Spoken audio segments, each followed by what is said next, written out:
Return, hill turn আর retirement সব কিছু মিলেমিশে কেমন ছিল সামার স্ল্যামের নাইট ওয়ান সেটা নিয়েই কথা হবে এই ভিডিওতে। তার সাথে সাথে আমি প্রত্যেকটা ম্যাচকে আমার পার্সোনাল স্টার রেটিংসও দেবো, তাই ভিডিওটা পুরোটা দেখতে থাকো, স্কিপ করো না, কারণ তোমরা দেখছো wrestle entertainer.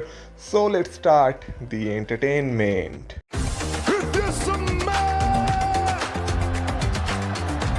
Acknowledge me. Acknowledge me. You there, sitting at home. Acknowledge me. Summer slam শুরু হয়েছিল লিভ মর্গান ভার্সেস ইয়ো স্কাইয়ের ওমেন্স ওয়ার্ল্ড চ্যাম্পিয়নশিপ ম্যাচ দিয়ে, যেখানে আমরা শুরুর থেকেই দেখতে পাচ্ছিলাম যে সবার প্রথম কয়েক মিনিট লিভ মর্গানের ইয়ো স্কাইয়ের মধ্যে ব্যাক অ্যান্ড ফোর্থ অ্যাকশন চলছিল, যেখানে ম্যাচের শুরুর দিকে লিভ মর্গানের আপার হ্যান্ড থাকলেও তারপরে আমরা দেখছিলাম ইয়ো স্কাই এই ম্যাচে কামব্যাক করে।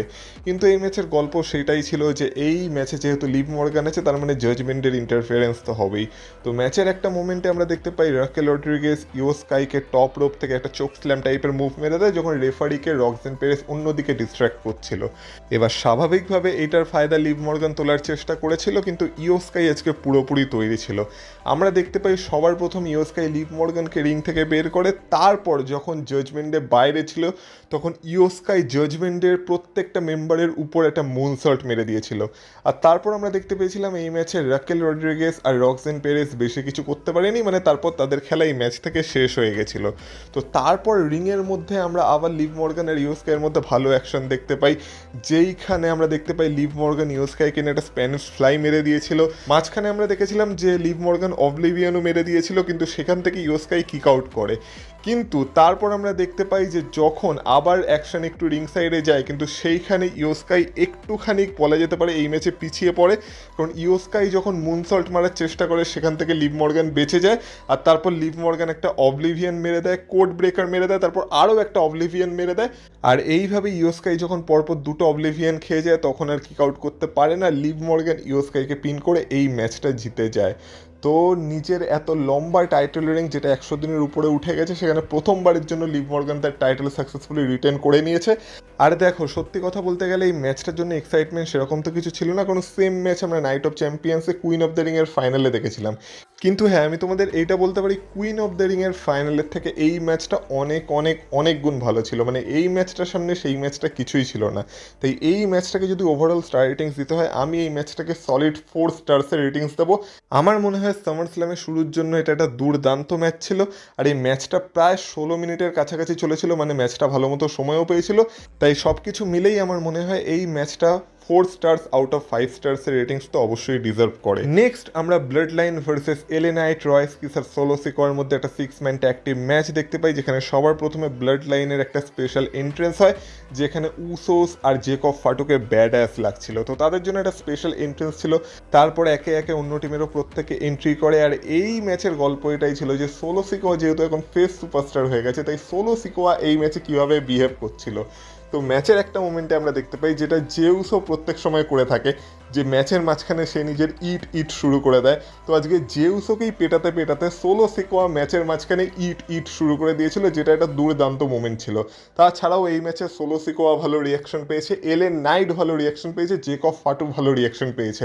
মানে এই ম্যাচে দর্শকদেরও উৎসাহ ছিল। তো আমরা দেখতে পাই এই ম্যাচে জেউসের তরফ থেকে জেউসো অনেকবার স্পিয়ার ট্রাই করেছিল, কিন্তু তাতে কোনো লাভ হচ্ছিল না। এই ম্যাচে প্রথম দিকে সোলো সিকোয়া ভালো মতো মার খেয়েছিল, কিন্তু তারপর ধীরে ধীরে অন্য টিমের মেম্বাররাও, মানে এলএ নাইটের টিমের মেম্বাররাও কামব্যাক করা শুরু করে, যেখানে আমরা দেখতে পাই যে এলএ নাইট আর তার টিমের বাকি মেম্বাররা তো জেকব ফাটুকে এই ম্যাচে ঢুকতেই দিচ্ছিল না। কিন্তু এই ম্যাচের একটা মোমেন্টে আমরা দেখতে পাই যখন এলএ নাইট জিমি উসোকে একটা ডাবল সুপ্লেক্স মারে, মানে সম্ভবত জিমি উসোকে না, জেউসোকে একটা ডাবল সুপ্লেক্স মেরেছিল। তারপর জিমি উসো এলএ নাইটের উপর একটা স্প্ল্যাশ মেরেছিল, আর তারপর জিমি উসোকে আটকানোর জন্য সোলো সিকোয়া চলে এসেছিল আর রক বটম টাইপের একটা স্ল্যাম মেরে দিয়েছিল জিমি উসোকে। তারপর সোলো সিকোয়াকে জেকব ফাটু টেক ডাউন করে নিয়েছিল, আর সবার লাস্টে আমরা দেখতে পেয়েছিলাম রয় স্কিস সোলো সিকোয়াকে একটা জেকব ফাটুকে একটা স্পাইন বাস্টার মেরে দিয়েছিল। তো তারপর এই ম্যাচের একটা মোমেন্টে রয় স্কিস আর জেকব ফাটু রিং সাইডে যায়, রিং সাইডে গিয়ে ব্যারিকেডের থ্রুতে রয় স্কিস জেকব ফাটুকে ফেলে দেয়। তারপর আমরা দেখতে পাই রয় স্কিস আর জেকব ফাটু এই ম্যাচ থেকে প্রায় আউটই হয়ে গেছিল। তো তারপর রিংয়ের মধ্যে আবার শুরু হয় উসোসদের ডমিনেশন, যেখানে আমরা জেউসোর তরফ থেকে একটা স্পিয়ার দেখতে পাই, যেটা সে এলএ নাইটকে মেরে দিয়েছিল। তাছাড়া উসোসদের তরফ থেকে আমরা স্প্ল্যাশ দেখতে পাই। আর তারপর যখন উসোসরা ফাইনালি 1ডির জন্য যাচ্ছিল, তখন আমরা দেখতে পাই যে সোলো সিকোয়া এসে জিমি উসোকে সামওয়ান স্পাইক মেরে দেয়, তার জন্য উসোসরা 1D লাগাতে পারে না এলএ নাইটকে। আর এই সুযোগটাকে কাজে লাগিয়ে এলএ নাইট জে উসোকে দিয়ে দেয় একটা বিএফটি, আর এইভাবে জে উসোকে পিন করে এলএ নাইট তার টিমের জন্য এই ম্যাচটা জিতে গেছে। এটা একমাত্র ম্যাচ যেই ম্যাচে আমার প্রেডিকশন ভুল হয়েছে সামারস্ল্যাম নাইট 1-এ। তো এই ম্যাচটাও আমি বলবো ঠিকঠাক ম্যাচ ছিল। হ্যাঁ, ব্লাড লাইনকে তো এই ম্যাচে পুরোপুরি মানে বলা যেতে পারে শেষ করে দেওয়া হয়েছে, কিন্তু হ্যাঁ এই ম্যাচে যেহেতু সোলো সিকোয়াকে ফেস সুপারস্টারের মতো দেখানো হচ্ছিল, আমরা লাস্টে দেখতে পাই সোলো সিকোয়া আর এলএ নাইট দুজনকে হাক করে, মানে সোলো সিকোয়া এখন পিওরলি একজন বেবি ফেস সুপারস্টার হয়ে গেছে। আর এই ম্যাচটাও একটা ফান ম্যাচ ছিল, সেই কারণে এই ম্যাচটাকে যদি ওভারঅল স্টার রেটিংস দিতে হয়, এই ম্যাচটাকে আমি দেবো 3.5 স্টার্স আউট অফ 5 স্টার্স। এরপর আমরা গান্থার ভার্সেস নিক অল্ডিসের মধ্যে ম্যাচ দেখতে পাই, যেখানে আমরা আজকে ডাব্লিউডাব্লিউইতে প্রথমবারের জন্য নিক অল্ডিসের একজন সুপারস্টার হিসেবে এন্ট্রেন্স দেখতে পাই। দেখে মনে হচ্ছিল সে পুরনো ম্যাগনাস ফিরে এসেছে, আর সে ভালো রিয়াকশনও পেয়েছিল। আর এই ম্যাচটাও একটা ভালো ম্যাচ ছিল, যেখানে প্রথম দিকে আমরা দেখছিলাম যে গান্থার তো ডমিনেট করার ট্রাই করছিল, কিন্তু নিক অল্ডিস আজকে যে শেপে ছিল সেটা দেখে কেউ বলবে না যে এই সুপারস্টারটা 2 বছর ধরে ডাব্লিউডাব্লিউইতে কোনো ম্যাচে রেসেল করেনি। মানে নিক অল্ডিসকে দেখে মনে হচ্ছে সে তো এখন একজন অ্যাক্টিভ ডাব্লিউডাব্লিউ সুপারস্টারের মতোই কাজ করতে পারে। কিন্তু আজকে প্রথমবারের জন্য তার ডাব্লিউডাব্লিউইতে একটা ফার্স্ট ইনরিং ম্যাচ ছিল, আর সেই ম্যাচে অ্যাকচুয়ালি নিক অল্ডিস ইমপ্রেস করেছে। আমরা দেখতে পেয়েছিলাম গান্থার যেমন চপ মারবে, মানে তার বুকের মধ্যে যে চপগুলো মারছিল সেগুলো তো ছিলই, কিন্তু নিক অল্ডিসও ভালো কাউন্টার দিচ্ছিল। এরপর আমরা সুপার প্লেক্স দেখতে পাই, নিক অল্ডিসের তরফ থেকে গান্থারকে টেক ডাউন করা দেখতে পাই, ক্লোজ লাইন দেখতে পাই।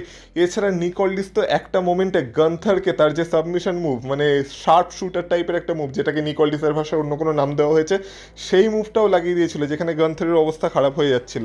আর এই ম্যাচে গান্থার বারবার নিক অল্ডিসকে স্লিপার হোল্ডে আটকানোর চেষ্টা করছিল, কিন্তু নিক অল্ডিস কোনো না কোনোভাবে বেঁচে যাচ্ছিল।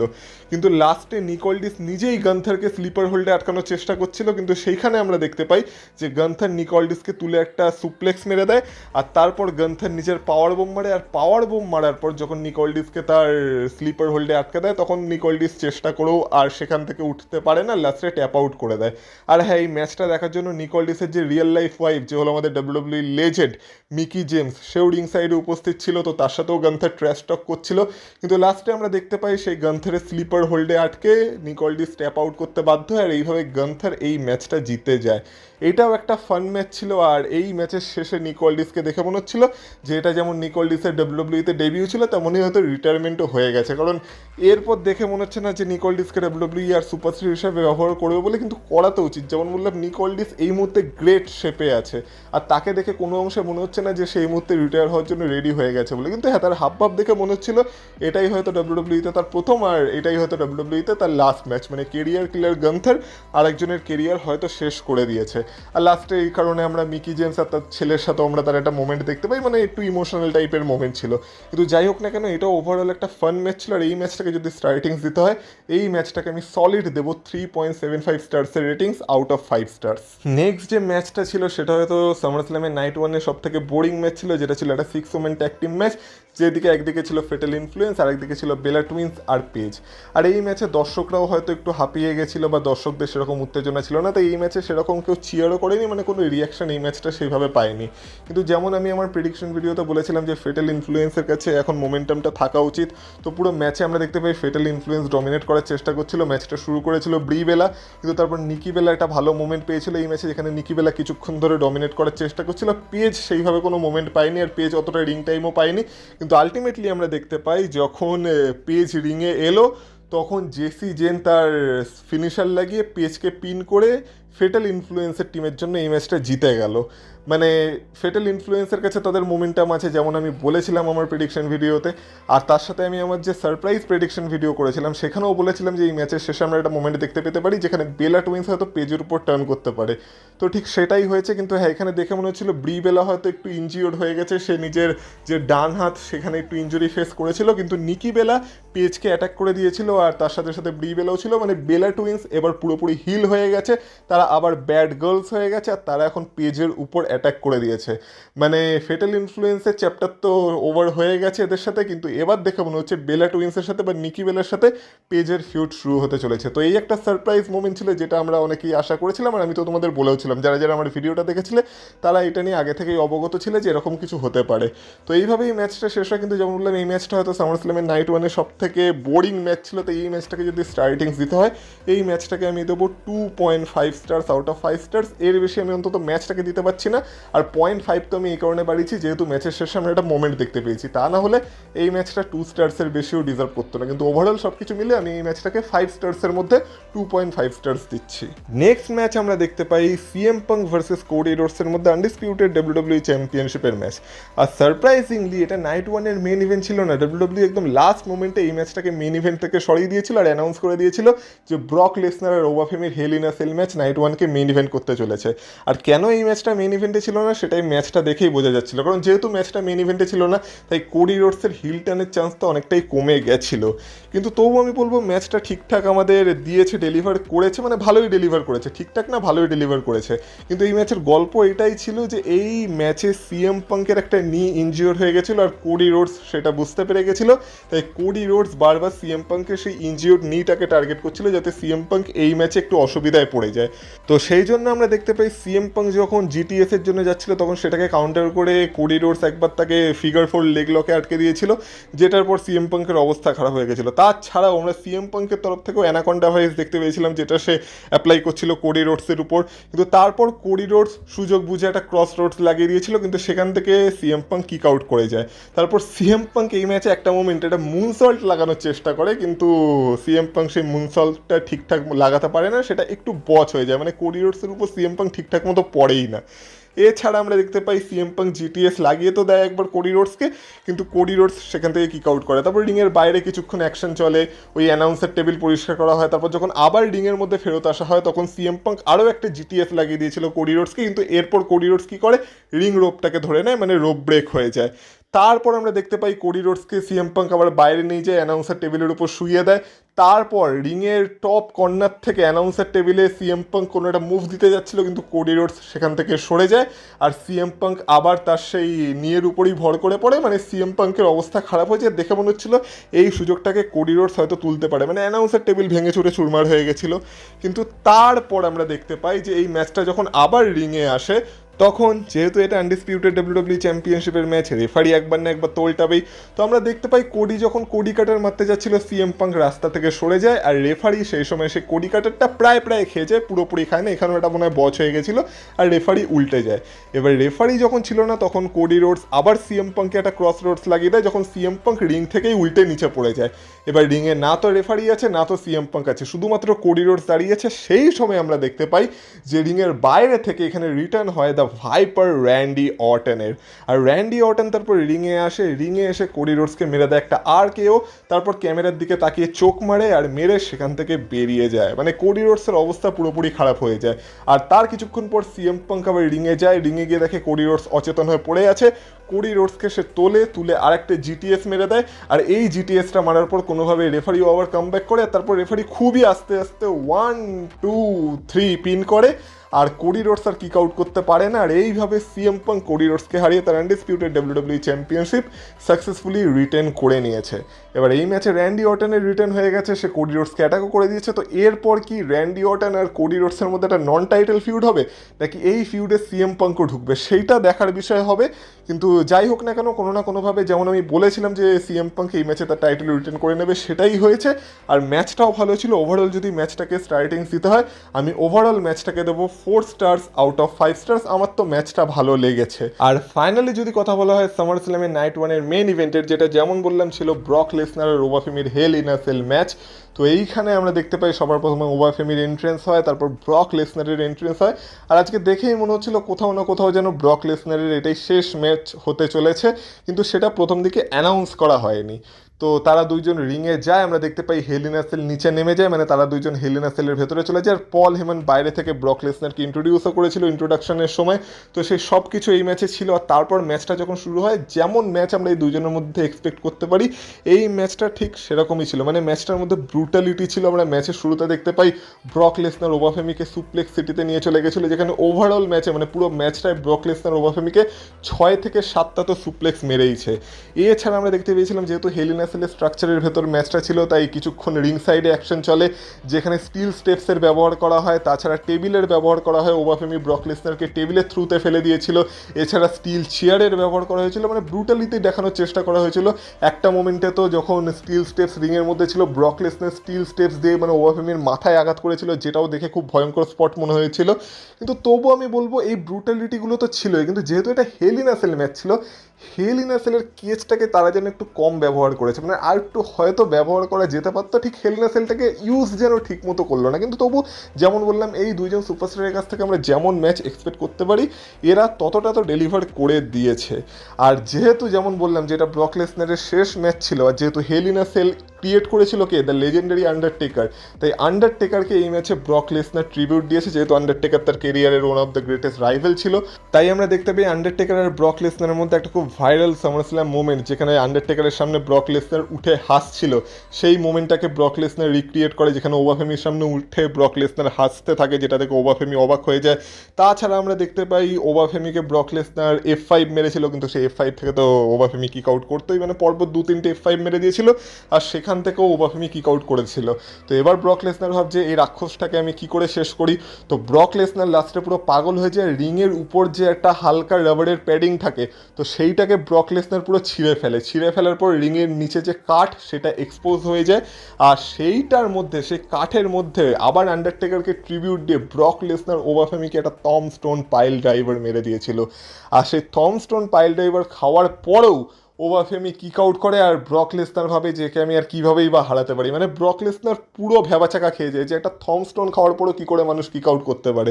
তো ওবাফেমি এই ম্যাচে সেরকম সেল তো করেনি কোনো মুভকে, কিন্তু লাস্টে আমরা দেখতে পাই তারপর যখন ওবাফেমি ব্রক লেসনারকে তুলে একটা ফল ফ্রম গ্রেস মেরে দেয়, তখন ব্রক লেসনার আর কিক আউট করতে পারে না, আর ব্রক লেসনারকে পিন করে ওবাফেমি এই ম্যাচটা, আর সাথে সাথে তাদের এই পুরো ফিউডটাকে জিতে যায়, যেখানে ফাইনাল স্কোর দাঁড়ায় 2-1, দুটো ম্যাচ ওবাফেমি, একটা ম্যাচ ব্রক লেসনার। কিন্তু যেমন বললাম এই ম্যাচে ওবাফেমি একদমই কোনো মুভকে সেল করেনি, যেটা দেখে একটু বাড়াবাড়ি মনে হয়েছিল। আর ব্রক লেসনারও খুব সহজেই ওবাফেমির কাছে হেরে গেল। জানি এটা কেন করা হয়েছে, যাতে ওবাফেমির যে finishing move fall from grace সেটাকে একটু ভয়ঙ্কর দেখানো যেতে পারে।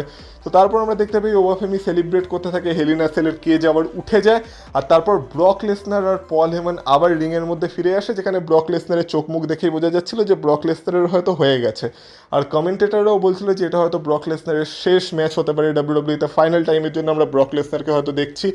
এখনও রিটায়ার হয়েছে কি হয়নি সেটা আমি কনফার্ম করে বলতে পারছি না, কিন্তু হ্যাঁ সম্ভবত এটাই ব্রক লেসনারের রিটায়ারমেন্ট ম্যাচ ছিল, কারণ ম্যাচের শেষে আমরা দেখতে পাই ব্রক লেসনার আবার রিংয়ে যায়, ওবাফেমির সাথে হ্যান্ডশেক করতে আসে, কিন্তু হ্যান্ডশেক না করে সে ওবাফেমিকে হাত করে, জড়িয়ে ধরে, আর তারপর মাইক নিয়ে বলে যে ব্রক লেসনার পাস্ট হয়ে গেছে আর ওবাফেমি হলো ডাব্লিউডাব্লিউই ফিউচার। এইভাবে সে ওবাফেমিকে ওভার করে, ওবাফেমির হ্যান্ডকে রেইস করে, মানে হাতকে তোলে। ওবাফেমিকে ওভার করার পর ব্রক লেসনার সেখান থেকে চলে যায় আর বলে যায় যে সে এখন অতীত হয়ে গেছে আর ওবাফেমি হলো ডাব্লিউডাব্লিউইর ফিউচার। তো দেখে বোঝা যাচ্ছে যে ব্রক লেসনার তার টর্চ পাস করে দিয়েছে, আর এবার হয়তো ব্রক লেসনারের ইতি ঘটে গেছে ডাব্লিউডাব্লিউইতে। আর কারোর সাথে ব্রক লেসনারের রিটায়ারমেন্ট ম্যাচ হবে বলে মনে হচ্ছে না, মানে এটাই হয়তো ব্রক লেসনারের ফাইনাল রিটায়ারমেন্ট ছিল ফ্রম ডাব্লিউডাব্লিউই আর ইন রিং অ্যাকশন। কিন্তু ওভারঅল যদি ম্যাচটাকে স্টার্টিং দিতে হয়, যেমন বললাম যেহেতু এটা ব্রক লেসনারের রিটায়ারমেন্ট ম্যাচ ছিল, সব কিছু ছিল, তাই সব কিছু মিলে এই ম্যাচটাকে আমি 4.5 স্টার্সের রেটিংস দেবো। হয়তো 5 স্টার্সও আমি দিয়ে দিতাম, কিন্তু ওই যে বললাম হেল ইন আ সেলের স্ট্রাকচারটাকে আমার মনে হয়েছে কোথাও না কোথাও যেন একটু কম ইউজ করা হয়েছে, মানে সেরকম গুরুত্ব দেওয়া হয়নি হেল ইন আ সেলের স্ট্রাকচারটাকে, শুধু যেহেতু ভেতরে ম্যাচ হচ্ছিল ম্যাচটাকে একটু ব্রুটাল বানানো হয়েছে। তাই ওভারঅল একটুখানি 0.5 স্টার্স আমি কেটেছি ম্যাচটা থেকে, আর ওভারঅল ম্যাচটাকে আমি দিচ্ছি 4.5 স্টার্স আউট অফ 5 স্টার্স। তো এই ছিল ওভারঅল সামারস্ল্যামের নাইট 1, যেটা আমি বলবো এক্সপেকটেশনের থেকে অনেক বেটার ডেলিভার করেছে। ততটা হাইপও তো ছিল না এই বছরের সামারস্ল্যামের জন্য, কিন্তু হাইপের থেকে তো অনেক গুণ ভালো ডেলিভার করেছে। ম্যাচগুলো ভালো ছিল, ম্যাচগুলোকে সময় দেওয়া হয়েছে, মোমেন্ট ছিল, রিটায়ারমেন্ট ছিল, হিল টার্ন ছিল, মানে সব কিছু মিলেমিশে নাইট 1-এ এইটা বলবো না যে নাইট 1 দেখে কেউ বোর হবে, নাইট 1 দেখার মতো ছিল, ভালো ছিল। এখন ডাব্লিউডাব্লিউই যে রেকর্ড চলছে সেই তুলনায় তো নাইট 1 অনেক বেটার ছিল, কিন্তু চিন্তা হচ্ছে নাইট 2কে নিয়ে, কারণ নাইট 1-এ তো বড় বড় ম্যাচ ছিল, কিন্তু নাইট 2-তে Seth Rollins versus Roman Reigns বাদে কোনো সেরকম বড় ম্যাচ নেই। তাই নাইট 2 নাইট 1-কে টক্কর দিতে পারবে কিনা সেটা দেখার বিষয় হবে, যেটা আমরা কালকে জানতে পারবো। কিন্তু আপাতত আজকে নাইট 1 তোমাদের কেমন লেগেছে, আর তোমাদের ওভারঅল নাইট 1-কে নিয়ে বক্তব্য কি, কেমন লাগলো, কত স্টার্সের রেট করবে তোমরা প্রত্যেকটা ম্যাচকে, সেগুলো কমেন্ট বক্সে কমেন্ট করে পারলে আমাকে জানিও। ভিডিওটা ভালো লেগে থাকলে ভিডিওটা একটা লাইক করে দিও। এই চ্যানেলে নতুন হয়ে থাকলে চ্যানেলটাকে অবশ্যই সাবস্ক্রাইব করো, ভিডিওটাকে শেয়ার করো বন্ধুদের সাথে। তোমাদের কাছে হাইপ পয়েন্ট বেঁচে থাকলে ভিডিওটাকে হাইপ করতে পারো, যদিও আজকে হাইপ পয়েন্ট বেঁচে থাকার কথা না, কিন্তু তবু থাকলে হাইপ করতে পারো ভিডিওটাকে। এছাড়া কমেন্ট তো করবে, আর আমাকে ফেসবুক আর ইনস্টাগ্রামে ফলো করতে চাইলে তার লিঙ্ক পেয়ে যাবে এই ভিডিও ডিসক্রিপশনে, তো সেখান থেকে তোমরা আমাকে ফলো করেও আসতে পারো। আর যারা যারা ফেসবুক থেকে দেখছো তারা অবশ্যই পেজটাকে পারলে ফলো করে নিও। আর তোমাদের সাথে কথা হবে আবার পরের ভিডিওতে।